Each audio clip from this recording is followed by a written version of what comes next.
अस्सलाम वालेकुम। उम्मीद है तो सब ठीक ठाक मज़े में हूंदो। असां प्रीवियस लेक्चर में डिस्कस करे आयासीं मोशन अंडर ग्रेविटी के हवाले सां ऐं उन्हनि जे इक्वेशंस जे बुनियाद ते। अॼु असां डिस्कस था कयूं numerical concept on the basis of equations of motion. हाणे असां इक्वेशंस ऑफ मोशन खे रेक्टिलिनियर जे बुनियाद ते बि कॉन्सेप्ट वरितो होसीं ऐं फ्री फॉल जे बुनियाद ते वरितो होसीं। रेक्टिलिनियर जे बुनियाद ते असां वरितो होसीं त एक्सीलरेशन जो कॉन्सेप्ट हिते एक्सीलरेशन हिते जेकी फ्री फॉल में आहे या असां मोशन अंडर ग्रेविटी यानी due to acceleration due to gravity वरितो होसीं। ठीकु आहे। इन सेंस में असां हाणे न्यूमेरिकल कॉन्सेप्ट कीअं सम्झबो स्टेटमेंट के समझबो आहे। ज़हन में रखे छॾिजो स्टेटमेंट प्रॉब्लम जी न्यूमेरिकल जी अची वई समझ में त तव्हांखे उहो जेको इक्वेशन आहे उहो जेको फार्मूलो आहे पाणे ज़हन में अची वेंदो। फार्मूले खे यादि करण जी ज़रूरत न आहे, सिर्फ़ु ॾिसण जी ज़रूरत आहे त कहिड़ा असांजा फैक्टर्स आहिनि, कहिड़ा असांजूं क्वांटिटीज़ या वेरिएबल्स आहिनि जेके गिवन आहिनि ऐं कहिड़ो असांखे फाइंड करिणो आहे। त ज़हन में रखो जॾहिं बि असां रेक्टिलिनियर जो कॉन्सेप्ट वठंदासीं त का बि गाॾी आहे, का बि कार आहे, का बि मोटरसाइकिल आहे, जेकॾहिं ही टर्म वर्ड अचे त स्टार्ट फ्रॉम रेस्ट त सम्झी वञिजो इनिशियल वेलोसिटी छा आहे, ज़ीरो आहे। ऐं जेकॾहिं एप्लीकेशन ऑफ ब्रेक अचे, ठीकु आहे, ब्रेक खे अप्लाई कयो थो वञे त इन बुनियाद ते जेका फाइनल वेलोसिटी सम्झबी इहा ज़ीरो कंसीडर थींदी। ज़हन में रखो गिवन न हूंदो वैल्यू, ही वर्ड्स मां सम्झणो पवंदो आहे। ठीकु आहे। त स्टार्ट फ्रॉम रेस्ट चवे त सम्झी वञिजो त इनिशियल वेलोसिटी ज़ीरो आहे ऐं एप्लीकेशन ऑफ ब्रेक चवे त सम्झी वञिजो फाइनल वेलोसिटी ज़ीरो आहे। ठीकु आहे। हाणे ॿियो फ्री फॉल मोशन जे बुनियाद ते अचो।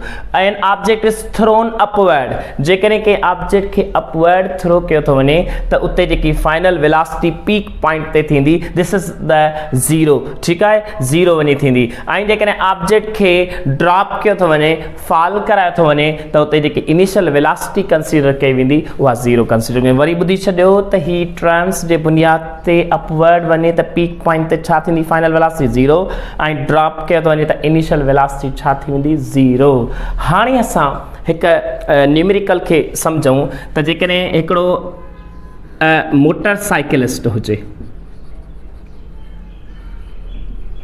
ठीकु आहे, उहा पंहिंजी वेलोसिटी खे इंक्रीज़ थो करे। अंडरस्टूड आहे त वेलोसिटी इंक्रीज थींदी माना वेलोसिटी चेंज थींदी त छा पैदा थींदी, एक्सीलरेशन। एंड एक्सीलरेशन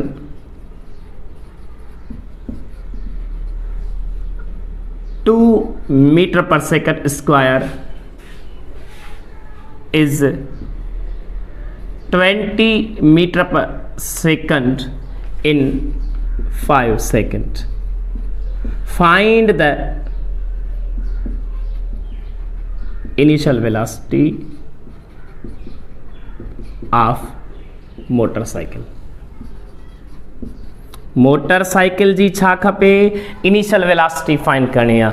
त ज़हन में रखो स्टेटमेंट खे सम्झबो ऐं उन जे मुताबिक़ छा वठिबो, डेटा ठाहिबी। त हाणे ॾिसो पाण सम्झो त डेटा ठाहियूं।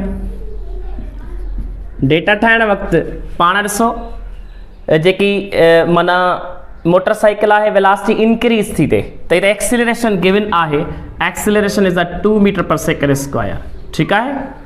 ऐं जेकॾहिं असां वठूं त हिते असांजी एक्सीलरेशन खां छो पैदा थी आहे, छो जो वेलोसिटी छा थी आहे, इंक्रीज थी आहे। उहा वेलोसिटी जेकी इंक्रीज थियल आहे उहा केतिरी आहे, 20 माना इहा थींदी फाइनल वेलोसिटी, छो जो इनिशियल पहिरियां कुझु हुयसि उन खां बाद में ई इंक्रीज थी आहे त जेकी बाद वारी हूंदी उहा छा हूंदी, फाइनल, माना फाइनल गिवन आहे 20 मीटर पर सेकंड। ठीकु आहे। टाइम गिवन आहे, टाइम घणो आहे, 5 सेकंड्स। ठीकु आहे। We have to find what, initial velocity find करणी आहे, इनिशियल वेलोसिटी। हाणे हिन डेटा स्टेटमेंट मां ॾिसी करे तव्हां ॾिसो त इन्हनि मां कहिड़ी इक्वेशन असांजी यूज़ थी सघे थी, फर्स्ट इक्वेशन, सेकंड इक्वेशन या थर्ड इक्वेशन। ॾिसो final velocity, initial velocity, acceleration ऐं टाइम आहे। हाणे हिते असांखे डिस्टेंस गिवन न आहे, हिननि ॿिन्ही इक्वेशंस में डिस्टेंस आहे, इन करे इहे सेकंड ऐं थर्ड अप्लाई न थींदी। Then we use what, first equation of motion. त first equation of motion use करे v f is equal to v i plus 80 रखूं त फाइनल वेलोसिटी असांजी आहे ॾिसो 20 metre per second initial velocity find करणी आहे, एक्सीलरेशन असांजी 2 आहे ऐं टाइम असांजो गिवन आहे 5 सेकेंड्स। ठीकु आहे, त हाणे 20 सेम इनिशियल फाइंड करणी आहे, प्लस में 2 5 द 10 आहे। ठीकु आहे, त हिते प्लस थो करे 10, हेॾां अची 20 मां छा कंदो माइनस, त 20 मां माइनस 10 कयूं त जवाब असांजो 10 अची वियो, 10 मीटर पर second. This is the initial velocity of motorcycle. त ॻाल्हि सम्झण जी कहिड़ी आहे त तव्हांखे ॾिसणो पवंदो त स्टेटमेंट में कहिड़ियूं वेरिएबल्स या क्वांटिटीज़ गिवन आहिनि, उन जे मुताबिक़ इक्वेशन अप्लाई कबो। त हिन में ॾिसो डिस्टेंस गिवन आहे, त हाणे असांखे सेकेंड में ऐं थर्ड में डिस्टेंस आहे, त असांखे जेकॾहिं इनिशियल वेलोसिटी फाइंड करणी आहे त ॾिसबो त कहिड़ी इक्वेशन अप्लाई थी करी, कहिड़े मुताबिक़। त first equation is independent from the distance, ज़हन में रखो first equation is independent from the distance. Second equation is the independent from final velocity, ठीक है, and third equation is independent from the time। जेकॾहिं टाइम फाइंड करणो हुजे त पोइ असांजी थर्ड इक्वेशन अप्लाई कॾहिं बि न थींदी। ठीकु आहे, ऐं जेकॾहिं असांखे फाइनल वेलोसिटी फाइंड करणी आहे त सेकेंड इक्वेशन कॾहिं बि अप्लाई न थींदी। ऐं जेकॾहिं असांखे डिस्टेंस मालूम करणो आहे त फर्स्ट इक्वेशन कॾहिं बि यूज़ न कबी। ठीकु आहे, त इहो सेंस आहे असांजो कहिड़े हवाले सां, यानी कि इक्वेशन ऑफ मोशन जे बुनियाद ते। शाबाश, जेसि ताईं नोट करे वठो त हाणे असां फ्री फॉल इक्वेशन जे बुनियाद ते कॉन्सेप्ट करे था वठूं। शाबाश, नोट करे वठो। ठीकु आहे, त हाणे ॾिसो असां free fall equations of motion जे बुनियाद ते कॉन्सेप्ट था करे वठूं। यानी कि पहिरीं ॻाल्हि इहा त जॾहिं अपवर्ड मोशन ते त फाइनल वेलोसिटी छा हूंदी आहे, 0 हूंदी आहे, ऐं जॾहिं डाउनवर्ड अचे त इनिशियल वेलोसिटी खे छा कंसीडर कबो आहे, 0 कंसीडर कबो आहे जॾहिं फ्री फॉल मोशन जो कॉन्सेप्ट अचे। मिसाल ॻाल्हि हिकिड़ी स्टेटमेंट वठूं, a stone is thrown vertically upward with a velocity of 20 meter per second, 10 meter per second, 5 meter per second, जेतिरी बि चवनि। ठीकु आहे, हाणे सवाल कयो वञे त find the maximum height and find the maximum height and total time of flight हाणे हिते ॾिसो टर्मिनोलॉजी आहे त सम्झण जी ॻाल्हि आहे त स्टोन खे थ्रो कयो अथव वर्टिकली अपवर्ड, त असांखे ख़बर आहे त पीक पॉइंट ते वञी फाइनल वेलोसिटी छा थी वेंदी, 0। हाणे डेटा जेकॾहिं सम्झूं त डेटा जे बुनियाद ते ॻाल्हि आहे त इनिशियल वेलोसिटी गिवन आहे 20 मीटर पर सेकेंड ऐं फाइनल वेलोसिटी वञी पीक पॉइंट ते छा थींदी, 0 थींदी। फाइनल वेलोसिटी छा थींदी वञी, 0 थींदी। ऐं असांखे हिते हाणे कॉन्सेप्ट सम्झणो आहे, मैक्सिमम हाइट तो वठे, माना इते मोशन अंडर ग्रेविटी कॉन्सेप्ट आहे, टोटल टाइम ऑफ फ्लाइट। हाणे हिन टाइम ऑफ फ्लाइट जो कॉन्सेप्ट छा आहे, जॾहिं बि असां को बि बॉडी मोशन में कंसीडर कयूं ऐं उहा हवा में हुजे, फ्लाइट जो वर्ड इते असां कंसीडर कंदासीं एयर जे बुनियाद ते। जेका शइ तव्हां हवा में उॾारियो, हवा में मोकिलियो, ठीकु आहे, त जेतिरो टाइम हवा में गुज़ारे को बि बॉडी, त इनखे टाइम ऑफ फ्लाइट चइबो आहे। हाणे टोटल टाइम ऑफ फ्लाइट ऐं टाइम ऑफ फ्लाइट में फ़र्क़ु कहिड़ो आहे, थोरो इहो गौर करे वठो। Time of flight and total time of flight,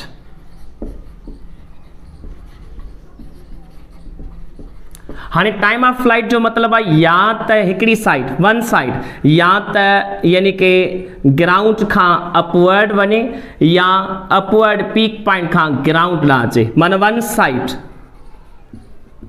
ठीकु आहे, सिंगल साइड जेको मोशन थिए कंसीडर कयो वञे, सिंगल साइड मोशन कंसीडर कयो, या त हेठां खां मथे या त मथां खां हेठि, त उन जे लाइ टाइम ऑफ फ्लाइट कंसीडर थींदो आहे। ऐं जॾहिं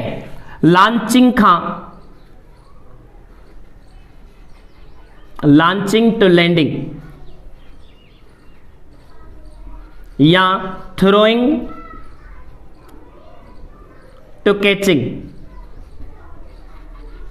ठीकु आहे, या थ्रोइंग टू स्ट्राइकिंग, ठीकु आहे, ग्राउंड ते स्ट्राइक अची थिए, त इहो छा आहे, माना ॿिन्ही साइड्स खां मोशन आहे। इहो इन खे चइबो, यानी कि असां छा चवंदासीं, टोटल टाइम इन में लॻंदो, टोटल टाइम ऑफ फ्लाइट। ज़हन में रखो त असांखे क्वेश्चन थियो आहे टोटल टाइम ऑफ फ्लाइट जो। हाणे त मोशन अंडर ग्रेविटी आहे त जेका एक्सीलरेशन हूंदी उहा माइनस जी जे हूंदी, छाजे हूंदी माइनस जी जे। त हाणे असां हिते जेको फाइंड करणो आहे असांखे छा मालूम करणो आहे, हिकिड़ो त हाइट मालूम करणो आहे ऐं ॿियो असांखे टोटल टाइम ऑफ फ्लाइट मालूम करणो आहे। We can write as total time of flight as a capital T, ठीकु आहे। त ज़हन में रखो यानी कि इन जे बुनियाद ते असां हाणे फाइंड कंदासीं। त ॾिसो फाइंड कीअं थो थिए, हाणे गिवन कहिड़ियूं शयूं आहिनि उन जे मुताबिक़ इक्वेशन खे यूज़ कबो। इनिशियल वेलोसिटी गिवन आहे, फाइनल गिवन आहे, एक्सीलरेशन यानी ग्रेविटी जो वैल्यू गिवन आहे ऐं हाइट फाइंड करणी आहे ऐं टाइम फाइंड करणो आहे। हाणे पहिरियां हाइट था मालूम कयूं, ठीकु आहे। असां उहा इक्वेशन यूज़ कंदासीं जंहिंमें टाइम न हुजे, टाइम खां इंडिपेंडेंट हुजे, ठीकु आहे, ज़हन में रखो ऐं उन में हाइट हुजे। त हाणे फर्स्ट इक्वेशन में त डिस्टेंस यानी हाइट आहे कोन, इन करे हीअ त यूज़ कबी कोन, हिन खे त यूज़ करणो ई कोन्हे को। सेकेंड इक्वेशन में आहे ज़रूरु, लेकिन सेकेंड इक्वेशन में ॾिसो त असांखे टाइम जी ज़रूरत पवंदी, लेकिन हिते टाइम असां वटि गिवन कोन्हे, टाइम त फाइंड करणो आहे। इन करे असां यूज़ कंदासीं थर्ड इक्वेशन खे। छा खे यूज़ कंदासीं, थर्ड इक्वेशन खे। त पोइ हाणे थर्ड इक्वेशन यूज़ कयो, ॾिसो on the basis of using third equation minus 2gh is equal to the final velocity square minus initial velocity square. We have to find the height. ही minus 2g आहे, हेॾे वञी छा कंदो यानी कि डिवाइड कंदो, त हिते h is equal to final velocity square minus initial velocity square upon minus 2g, ठीकु आहे। हाणे त सेंस इहो आहे त असां जेकॾहिं फाइनल वेलोसिटी कंसीडर था कयूं त फाइनल वेलोसिटी छा आहे, ज़ीरो आहे, बिकॉज पीक पॉइंट ते ज़ीरो थींदी, ज़ीरो जो स्क्वायर छा थींदो आहे, ज़ीरो ई थींदो आहे, इन जे करे असां यानी कि ज़ीरो ई थींदो। हाणे इनिशियल वेलोसिटी जो वैल्यू छा आहे 20, त 20 जो स्क्वायर वठिबो, त हाणे हिते अपान में 19.6 लेकिन माइनस जो आहे, ठीकु आहे। त हाणे ॾिसो ज़ीरो जो वैल्यू, ज़ीरो जो स्क्वायर ज़ीरो ई थींदो, बाक़ी माइनस 20 जो स्क्वायर 400 थींदो, अपान में 19.6 लेकिन माइनस जा, हीअ माइनस माइनस में कैंसिल थी वई। त हाणे 400 खे तव्हां जॾहिं डिवाइड कंदो 19.6 सां, तक़रीबन माना यानी कि 19 पॉइंट समथिंग अची वेंदो, लेकिन राउंड ऑफ करे 20 मीटर्स वठिबो। एक्चुअली असां जेको ग्रेविटी जो वैल्यू मैग्नीट्यूड वठंदा आहियूं उहो यानी कि असां कन्वेंशन वठंदा आहियूं 10 मीटर पर सेकेंड स्क्वायर, ठीकु आहे। त जेकॾहिं असां हिते 10 रखूं, 400 खे 10 सां डिवाइड यानी कि 10 सां ऐं मल्टीप्लाई बाय 2 जेको आहे माना 20 सां जेकॾहिं डिवाइड कयूंसि 400 खे, त जवाबु असांजो 20 मीटर्स अची वेंदो, ठीकु आहे। ॻाल्हि साॻी आहे, राउंड ऑफ कंदासीं तॾहिं 20 लिखी सघूं था। त हीअ असांजो ॾिसो फाइंड करण जो हिकिड़ो तरीक़ो आहे, ठीकु आहे। अच्छा, हाणे असांखे टोटल टाइम ऑफ फ्लाइट खपे। हाणे टोटल टाइम ऑफ फ्लाइट कीअं वठूं, असां पहिरियां टाइम ऑफ फ्लाइट फाइंड करणो पवंदो हिकिड़ी साइड, छो जो जेतिरो ऑब्जेक्ट मथे वेंदो, जेतिरो टाइम हिकिड़ी साइड लॻंदुसि ओतिरो टाइम ॿी साइड लॻंदुसि, छो जो मोशन अंडर ग्रेविटी में ज़हन में रखो असां हवा जे फोर्स खे या ॿियनि फोर्सिस खे निगलेक्ट करे छॾींदा आहियूं, ऐं जेकॾहिं ॿिया फोर्सिस नथा लॻनि, अंडरस्टूड आहे त टाइम जेतिरो मथे वञण में लॻंदो ओतिरो ई हेठि अचण में किरण में लॻंदो, ठीकु आहे। त इहा ॻाल्हि ज़हन में रखिजो त के हवा जो फोर्स या ॿिया के एक्सटर्नल फोर्स असां कंसीडर न कंदा आहियूं, उन्हनि खे निगलेक्ट कंदा आहियूं, सिर्फ़ु मोशन अंडर ग्रेविटी वारो कॉन्सेप्ट मना हूंदो आहे, ठीकु आहे। त इन सेंस में असां वठूं त जेकॾहिं को ऑब्जेक्ट मथे थो वञे त पहिरियां हिकिड़ी साइड वारो यानी कि टाइम काउंट कयूं त we have given as well as height given आहे, ठीकु आहे, ऐं असांजी initial velocity, final velocity, acceleration जी जो वैल्यू गिवन आहे। त जेकॾहिं फर्स्ट इक्वेशन यूज़ करे असां टाइम फाइंड करे सघूं था, ठीकु आहे। ॾिसो भली फाइनल वेलोसिटी गिवन आहे, इनिशियल वेलोसिटी जी जो वैल्यू, टाइम फाइंड करे सघूं था। त यूज़िंग फर्स्ट इक्वेशन त ॾिसो final is equal to the initial minus gt, ठीकु आहे। त फाइनल असांजी मथे उछलाइण सां फाइनल 0 हूंदी, इनिशियल असांजी 20 आहे, माइनस 10 इंटू टी फाइंड करणो आहे, ठीकु आहे। त हाणे हिते ही माइनस जो 10t आहे त हेॾे छा कंदो प्लस थींदो 10t is equal to the 20, त ही थींदो t फाइंड करणो आहे, 10 हिते मल्टीप्लाई थो करे हेॾे वञी डिवाइड कंदो त t is equal to 20 upon 10, 10 जो टेबल पढ़ो त 2 सेकेंड्स लॻो। इहो आयो टाइम ऑफ फ्लाइट, जस्ट इहो छा आयो, सिर्फ़ु टाइम ऑफ फ्लाइट आयो असांजो। असांजो, ठीकु आहे, ज़हन में रखिजो इहो टाइम ऑफ फ्लाइट आहे सिर्फ़ु। हाणे टोटल टाइम ऑफ फ्लाइट खे मालूम करण जे लाइ त हीअ असां ईअं कंदासीं त टोटल टाइम ऑफ फ्लाइट खे मालूम करण जे लाइ सिंपली तव्हां हिते वठो टोटल टाइम ऑफ फ्लाइट हिकिड़ी साइड जो ऐं ॿी साइड जो, ॿिन्ही जो जोड़ कबो, छो जो जेतिरो हिकिड़ी साइड में ओतिरो ॿी साइड में, त जेकॾहिं हिकिड़ी साइड जो 2 आहे त ॿी साइड जो बि 2 आयो हूंदो त हीउ थींदो 4 सेकंड्स असांजो टोटल टाइम ऑफ फ्लाइट, ठीकु आहे। त ईअं असां फाइंड कंदा आहियूं on the basis of equations of motion जे बुनियाद ते। वरी जेके हितां तव्हांखां ईअं पुछियो वञे त हिकिड़ो ऑब्जेक्ट आहे जेको फॉल थियो आहे, ड्रॉप थियो आहे, त हाणे ॿुधायो उनखे किरण में टाइम लॻो आहे 2 सेकंड। घणा लॻा? टाइम 2 सेकंड ग्राउंड ते। त ॿुधायो केतिरी हाइट तां किरियो हूंदो, केतिरी ऊचाई, माना मैक्सिमम हाइट तां केतिरी तां किरियो इहो फाइंड करणी आहे। त इन जे लाइ तव्हां ॾिसो त छा छा गिवन आहे। त पहिरियां त ड्रॉप थींदो त इनिशियल वेलोसिटी छा सॾिबी 0, जंहिंसां जी हिट कंदो आहे त फाइनल ठीकु आहे। ऐं असांखे छा आहे टाइम मिलियल आहे 2 सेकंड्स, ठीकु आहे। एक्सीलरेशन जी जो वैल्यू मिलियल आहे जेको आहे 10 मीटर पर सेकंड स्क्वायर। अच्छा, ऐं असांखे फाइंड छा करणो आहे? हाइट मालूम करणी आहे। त ॾिसो हिते गिवन कहिड़ी शइ आहे? Initial velocity, time, acceleration, gravity वारी ऐं हाइट फाइंड करणी आहे। त हाणे फर्स्ट इक्वेशन में हाइट आहे कोन त इहा यूज़ कोन थींदी।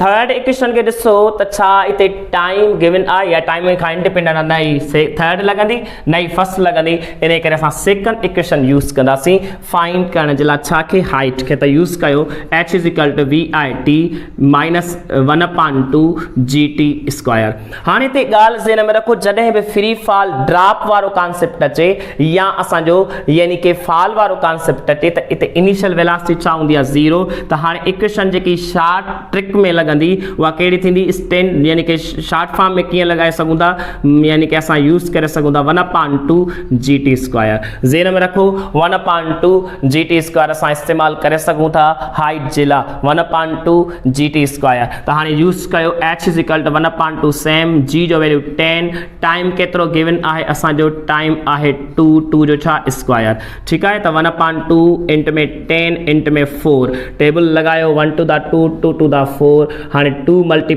10 which is equal to the 20 metres.